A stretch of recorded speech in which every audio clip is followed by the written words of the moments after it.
Opo. Mami merienda po ang saging. Ang opo po ay gugulay. Yun po ang mga hindi pa na-i-interview. Bukod. Ang balsa ko.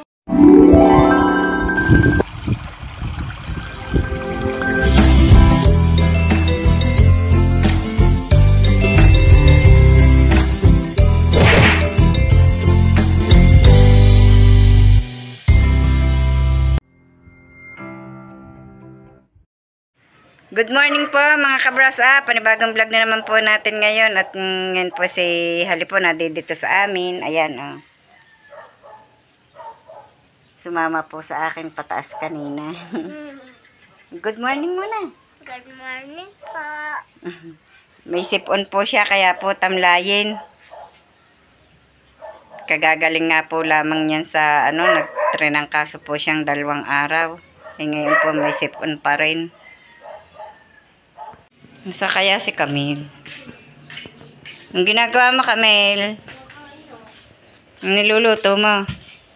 Wala, yung hindi ko lang yung piraso karne. Humingi po pala ng ulam sa kanyang ina. Yan, kakain daw po siya. Diet yata. Ang unti ng kanin. Yan na po si Camille, oh. Tingnan niyo po. Naghahasa ng kutsilyo. Malaki pa po yan sa akin.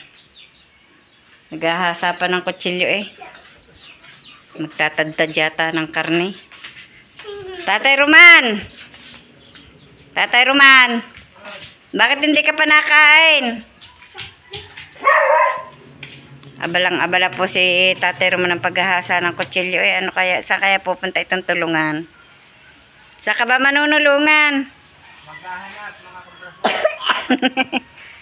Maghahanap tayo ng mapapanulungan. At ang ating pong halaman ay ating po munang titingnan. At ang mga bulaklak ay nagbukahan na po lalo. Ayan o. Nakabuka na yung Queen of the Night. Hindi pa. Ayun, may panibago nga pong bulaklak ang Queen of the Night. Ayun o, nasa loob.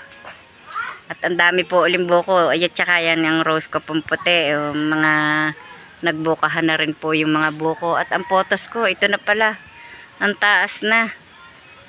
Yung pong photos kong malaki ang dahon. Oh. Ang taas na. Ang dami na po uling buko ng Queen of the Night. Ang pagbubulaklakan. Yan. Yan. Ito pa. Andun pa po sa mataas, hindi ko po maipakita sa inyo. Mataas, hindi ko po abot. Ay, ang aking pumpunlang papaya, ilan ang natira. Natutuba. Tatay Roman, natutuba ang papaya ko. Gayon ba yun? Ay siya, dapat pala inililipat din sa naiinitan. Ano? Dini. Eh, mas maganda siguro din sa kabilang are. Ang ginseng ko, ayan, may bulaklak pa rin. At ang aking angel. Ang mga Santa Ana po yun. Ang dami rin ng bulaklak. Ang aking butterfly. Ayan, may mga bulaklak din. Ang dami. Nagbulaklaka na. Yan ang kamantigi. Ito pong aglumena. May nahingi po ng sili. Atin pong bibigyan. Tay. Ilan bang sili ang kailangan? 5? Ay, dadalwa ang hinog pa.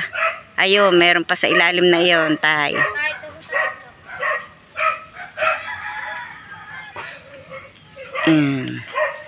Kaya magaling po ang may tanim para pagkailangan may na gagamit. Ito po yung siling labuyo. Aneng? Pa. Ay, hindi. Yan.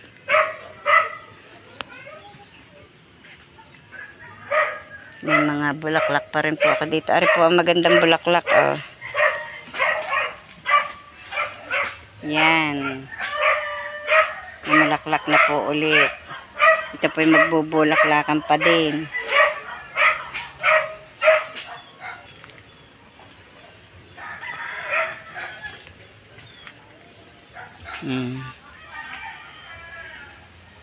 Yan, may mga hinog na po ulit ang mga sili din eh.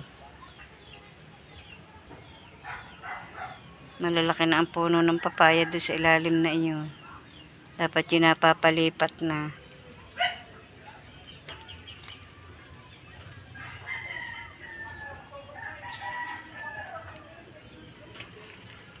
Ang akin pong nakalimutan ko po ang tawag din eh. Sa halamang ari. Yan pa. Yung cadena de amor po pala. Naalaala ko rin. Kahirap po na matanda na ah. Nahuhuli na.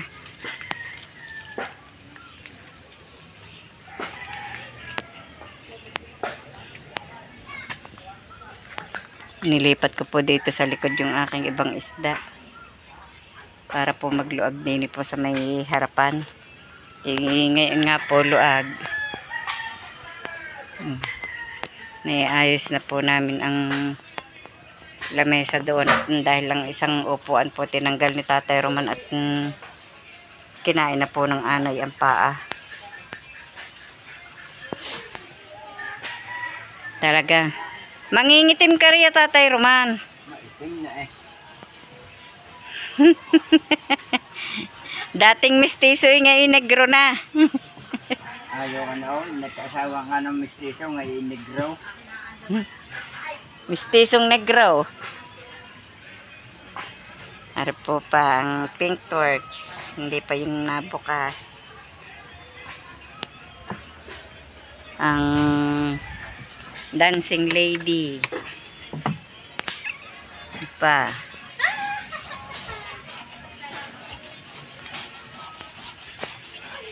Yan, mga pink torch. Dumating na nga po pala si na Ma'am Dani, yung pong may paalaga sa amin ng baboy. At ito nga po yung pasalubong nila sa amin. Oh. Maraming salamat po Ma'am Dani. Lagi na lamang po kayong may pasalubong sa amin. Salamat po ng marami. Ingat po kayo palagi. Kami po may pupuntahan muna ni Camille. Hoy, Camille, tingin mo na din eh.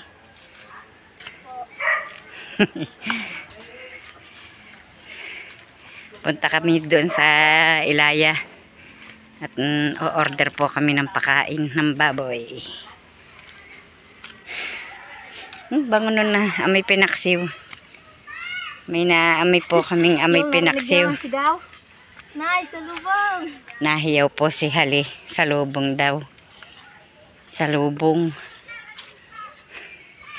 Walang pera! Walang pera! Malayo-layo pa po ang aming lalakarin. Yan, malapit na pong mag-ahon.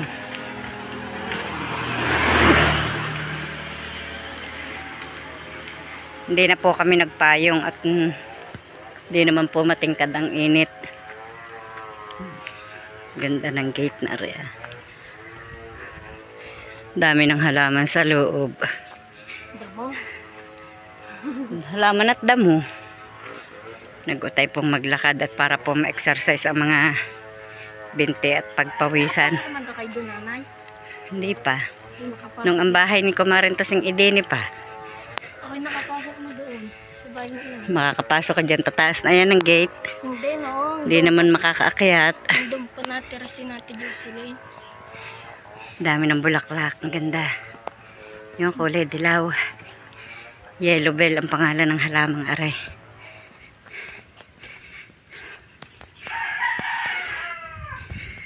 Ang dami ng bulaklak. Ganyan po, oh, dilawan ang bulaklak. Yellow bell. Nay! Naglalaglagan na po ang iba. Ito po bahay ng kumari ko.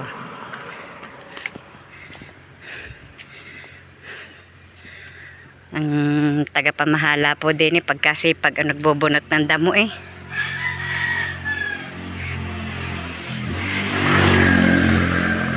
Nanlilimot ng damo o nagbubunot? Kasipag ah.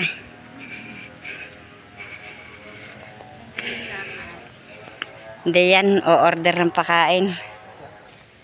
Sabi ko, ang gaganda ng bulaklak. Kulay dilaw. Dilawan eh. Yellow bell. Kasi pag magbunot ng damo ah.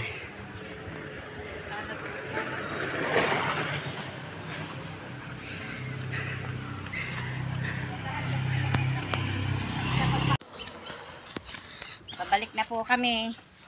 Ito nga po, bumili ako ng saging at saka opo. Mami merienda po ang saging. Ang opo po ay gugulayin. Lakad po ulit. Pagod na. Tingnan niyo po ang ganda ng view ng Tamayo. May mga kubo-kubo pa. May bisita.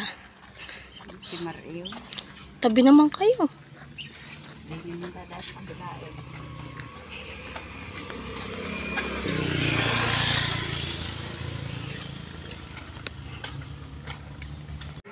Kasalukuyan pong naririto kami ngayon sa school ng Tamayo at mayroon po ditong nagaganap na libre pong x-ray ng mga taong barangay.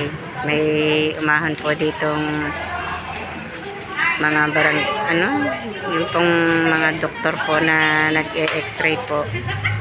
Ayan o, dami po ng tao.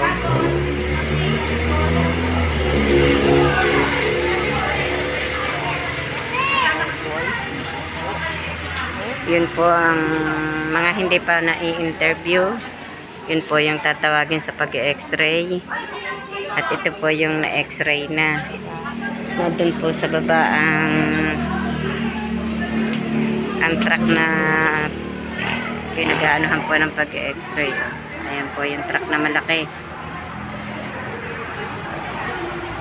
Yan po ang mga lunas ng Kalaka, mga BHW po kung tawagin. Mga naka-orange po sila.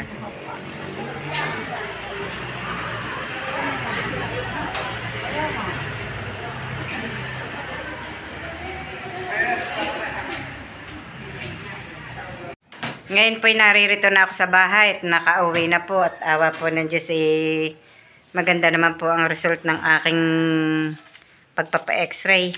Ito po oh. Negative. At kaya lamang po siguro nasakit ang aking dibdib at likod minsan dahil na po siguro sa pagod. At yan po nadatnan ko po si Camille, naglaba po pala. Ano yan, inaanlawan mo pa? Nag-aanlaw pa. Mga nakasampay na po ang kanyang mga nilabhan. Palaba na uli. Sipag maglaba. Noong isang araw lamang po rin naglaba eh. Inaagad-agad na po ang labahin. Hi muna, Camille. Hi po. Bese-bese. Awa po ng Diyos, mainit. Kahapon po akala ko po uulan ng malakas, humangin po ng malakas nang ulimlim, tapos ang bilis po ng hangin. Akala ko po may bagyo na. Kung kanina po sabi ko sa inyo ay mainit, ngayon po ay ayan, umuulan na naman. Naulan na naman po dito sa amin at ang lamig po. Yun, may hinog po ang bunga ng papaya. Dami na po ulimbuko ng aming kalamansi at ang dami na rin po ng bungang malalaki oh. At ang halaman ko po, ayan, kitang-kita po dito sa bintana. Pati ang kangkong. At may bata po din sa aking likuran. Nakasunod po sa akin. At yan po, siguro pinakikita ninyo, may mga timba pong nakatihaya. Kaya po yan yung mga naglagay diyan. Ay sahod po yan sa mga natulo. May mga natulo po dyan dahil ang bubong po ay butas-butas. Oh. Hindi pa po namin napapalitan. Dami po ng butas ng bubong. Tingnan nyo po, ang dami ng lamang tubig. Oh. Ang nasahod. Ari din po, meron din. Ayan, may mga lamang tubig. Ang bata po ay kasali.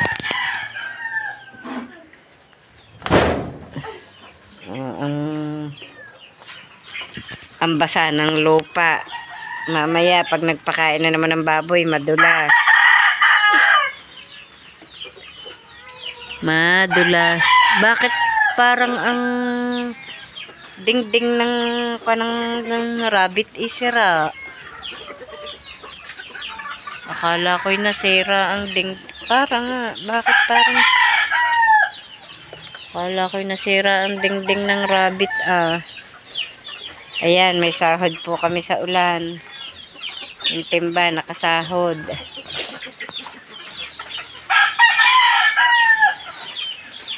Nahingi niya yata agad ng pakain ang baboy Nahingi niya yata agad ng pakain. Maya-maya muna kayo bibigyan. Yung putik. Maaga pa. Mayang umaga. Maya-maya hapon. Isod, bebe. Mayang Sasarado po ulit natin ito at ang lamig. Ako po medyo may sipon na naman. Saka basa po ng ulan ng isang araw. At yan po si Robilyn. Pa-cellphone lang. Pa-cellphone lang ang buntis.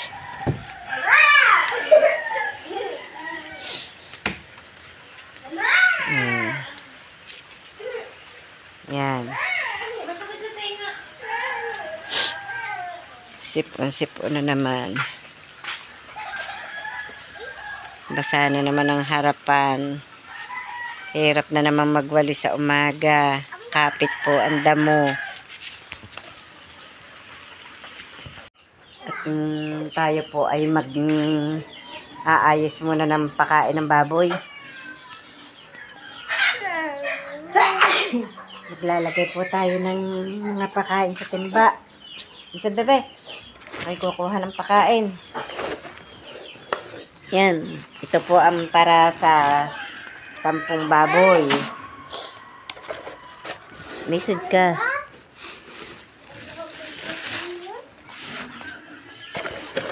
Ako pala maggagawa ng malaking tabo para isang salok na lang na isang salok.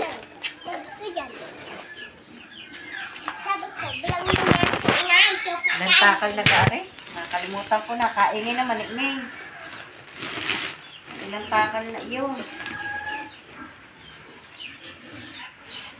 Dapat yung isinasama nyo na sa piggery.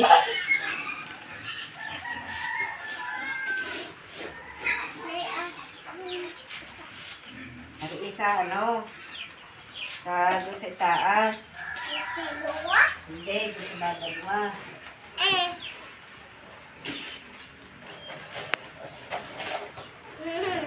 Bukod-bukod po ang sako.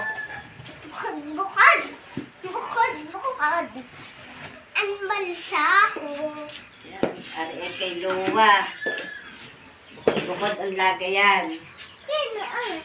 Sa tatlong Ari naman, doon sa 5.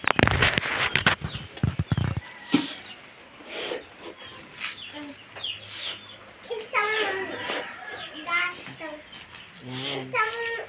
Atin na po itong pagbababasain para ikas sa isa. Simbabal.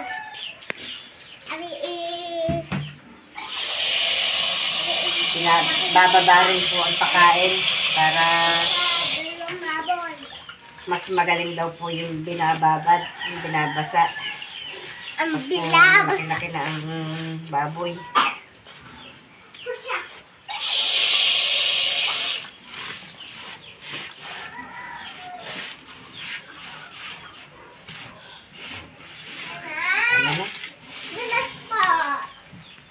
Nagluluto na po si Buntis ng hapunan. Sasaing na.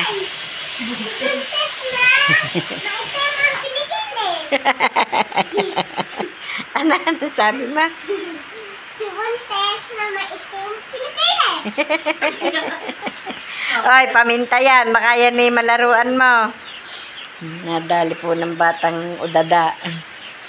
Nakainit ka na ng tubig? Alam, pinag-initan mo yung kasirolang malaking yan? Ilagay mo parehas ang termos? Maggugulay po yan ng upo. Ano ilalahak mo din sa upo? Yung sotanghon. Tapos pritong tuloy. Ba't ka? Lalaki ng gayat. Liliit pa yun. Yan, gugulayin. Upo. Tapos daw may lahok na sotanghon. Yun, may sotanghon nga pong isa. Bukas daw ay aring sayote. Ari po ang sotanghon. Ano ilalahok mo bukas sa sayote? Tapos may tuyo. Ay siya, hindi ko pala nabisita ang sitaw. Pamihong malalaki ng bunga uli noon. Hindi ko nga po pala nabisita yung sitaw. Hindi pa po ako makapagpakain ng baboy na ulan pa.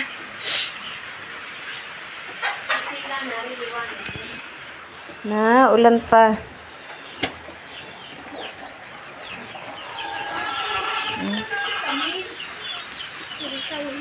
Na,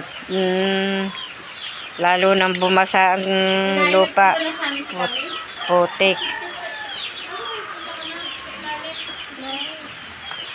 Basa ang manok. Kaya yun maisilong mamaya. Hindi naman po malakas ang ulan. Kaya may tikatik. Kaya po ang tagal. Naku po, igato na ang aming trapal. Yung pong nakabubong din sa aming paglabas din sa pinto. Ay, inang! Ay, sala pala ang sahod. Yan! Sa sahig na tumama ang tulo. Sala po ang timba. Dami na nang nasahod. Dari pinaalis ko na ang ibang laman. Yung ibang nasahod. Marami na po ulit. Malakas din po pala ang yun. Yun ang natulo. Doon ang gagaling.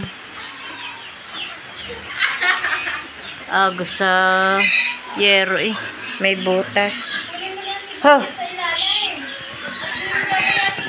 Ho! Ho! Mga manok eh nakaabang. Yan, naghihintay na po ang baboy. Magandang hapon mga kabrasap. Hanggang dito na lamang po munang muli ang aming vlog. At maraming salamat po sa patuloy niyong pagsubaybay hanggang sa dulo ng aming vlog. At saan man po kayo naroroon, mag-iingat po kayong palagi. Bye-bye and God bless.